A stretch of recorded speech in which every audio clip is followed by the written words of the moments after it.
The first time Daniel Hartmann realized love could wear a mask was the night he heard his three children crying in perfect unison. It was a sound that sliced through the marble halls of his mansion. Three tiny, trembling voices calling for a father who had already lost too much. Daniel Hartmann had everything money could buy: private jets, luxury cars, a skyline office in the heart of the city. But 5 years earlier, he had buried his wife, Rebecca, after a sudden illness left him widowed at 36. Since then, his entire world revolved around their triplets, Grace, Noah, and Lily. They were only 4 years old, but they carried Rebecca's laughter in their smiles. And Daniel would have given every dollar he owned to protect that laughter. When he met Olivia Sinclair at a charity gala, he thought perhaps God had finally answered his silent prayers. Olivia was beautiful, graceful, and spoke gently about family values. She volunteered at children's hospitals. She told Daniel she admired single fathers. She said his triplets were angels sent to heal broken hearts. For the first time since Rebecca's death, Daniel allowed himself to hope. The children seemed shy around Olivia at first, clinging to their nanny and housemaid, Martha Collins. Martha had worked for the Hartmann family for nearly 7 years.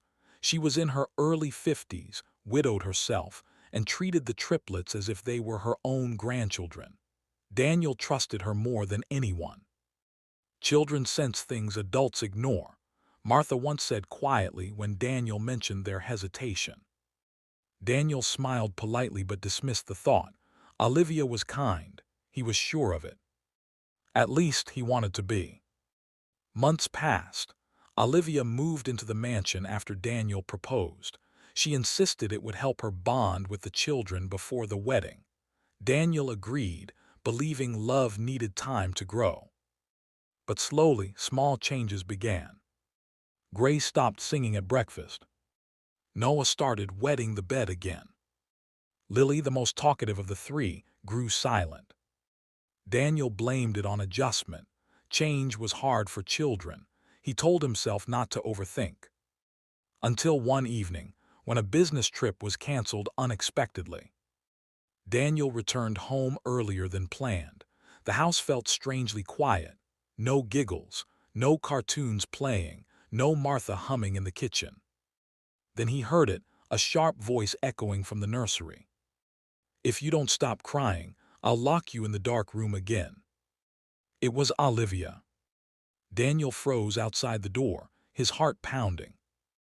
Through the slightly open frame, he saw Olivia standing over the triplets. Grace clutched her teddy bear. Noah's cheeks were tear-stained. Lily was shielding her brother. "You will call me Mom," Olivia snapped. "And you will behave when your father is home, or there will be consequences." Daniel's blood ran cold. Before he could step in, another voice intervened. "That's enough, Miss Sinclair." It was Martha. She stepped between Olivia and the children, her posture firm despite her trembling hands. "They're frightened," Martha said. "They're only Bobbies." Olivia's eyes hardened. "You're a servant, stay in your place." Martha didn't move. "I may be a servant," she replied quietly, "but I answer to God before I answer to you." Daniel entered the room then, his presence like thunder. Olivia's face changed instantly, tears welled in her eyes, her voice softened. "Daniel, the children were throwing a tantrum. I was just disciplining them." But Daniel had heard enough. He looked at his children, truly looked at them. The fear in their eyes wasn't confusion. It was trauma. "Grace," he knelt gently, "has Olivia ever locked you in the dark room?" Grace hesitated, glancing at Olivia, then at Martha. Martha nodded softly, encouraging truth. "Yes, Daddy," Grace whispered. Noah added through sobs, "She says we're in the way." Daniel felt something inside him shatter. Olivia tried to laugh it off. "They're exaggerating. Children have wild imaginations." But Martha stepped forward again. "I installed a small recorder in the nursery after I grew concerned," she said carefully. "I feared something was wrong." Olivia's face drained of color. Daniel stared at Martha, shocked but grateful. That night, Daniel listened to hours of recordings. Threats, mockery, cruel punishments. Olivia's sweet public persona dissolved into cruelty behind closed doors. By morning, the engagement was over. Olivia screamed, pleaded, accused Martha of manipulation. But Daniel had seen the truth. Security escorted Olivia from the property, her wedding dreams collapsing behind her. The real battle, however, was just beginning. Grace developed night terrors. Noah refused to sleep without lights on. Lily became overly protective, acting far older than her years. Daniel blamed himself relentlessly. How had he not seen it? How had he invited danger into their sanctuary? Martha became the children's anchor. She slept in the nursery for weeks. She sang hymns Rebecca used to sing. She reminded them daily that they were wanted, cherished, irreplaceable. Daniel began attending therapy sessions with the triplets. He rearranged his business schedule, stepping back from corporate responsibilities. No deal was worth more than their healing. One evening, months later, Grace approached him with a drawing. It was their family. Daniel, Grace, Noah, Lily, and Martha. No, Olivia. Is this our family? Daniel asked gently. Grace nodded. Martha saved us. Daniel's eyes filled with tears. Yes, he whispered, she did. The following Sunday, Daniel gathered the children and Martha in the living room. I learned something important, he said.